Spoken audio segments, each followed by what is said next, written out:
یہ فیض پھیلا تو پھیلتا ہی چلا گیا. حضور علیہ السلام کا فیض سکڑا نہیں، سمٹا نہیں.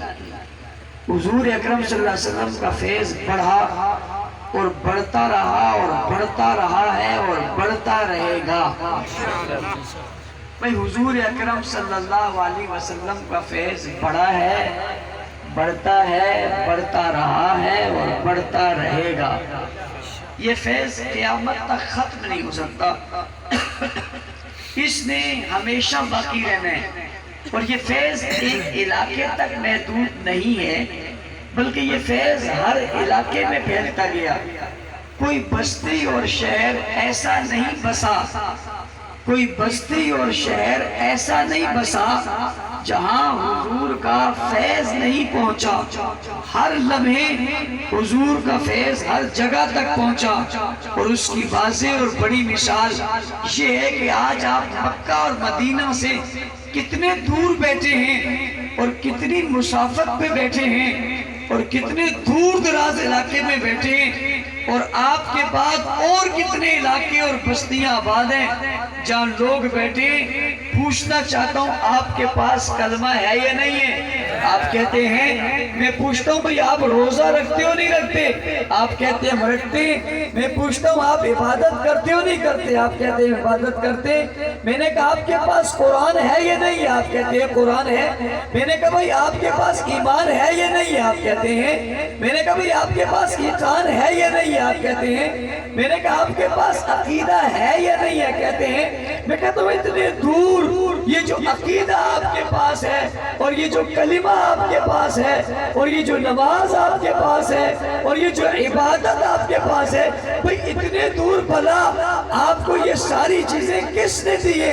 یہ کہاں سے ملی ہے؟ آپ کہتے ہیں مولانا صاحب آپ کو پتہ نہیں ہے یہ نبوت کا فیض ہے. اللہ نے سب سے آخری پیغمبر حضور کو بنایا اور حضور کو پھر ایک پیغام دیا اور حضور کو پھر ایک وہ نظریہ دیا اور حضور کو ایک فیض دیا، اور وہ فیض حضور کا اور وہ پیغام حضور کا اور وہ اعلان حضور کا ہم تک پہنچا اور ہم مومن اور مسلمان بنے.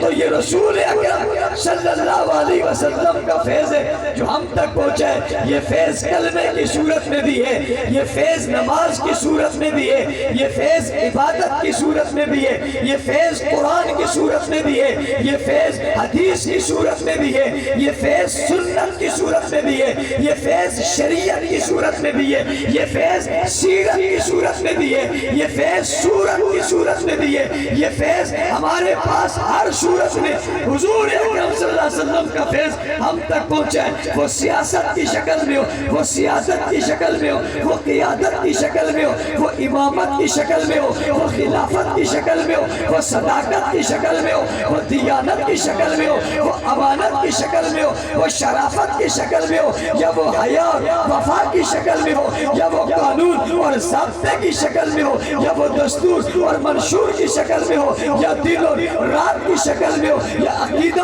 اور نظریہ کی شکل میں ہو، یا ایمان اور عمل کی صورت میں ہو، یا فعل اور قول کی صورت میں ہو، یا نبی علیہ السلام کے کردار اور گفتار کی صورت میں ہو. یہ فیض ہمارے پاس موجود ہے اور قیامت تک رہے گا. اور اگر نبوت کا فیض اٹھا لیا جائے تو پیچھے بچتا بھی تو پھر کچھ نہیں ہے.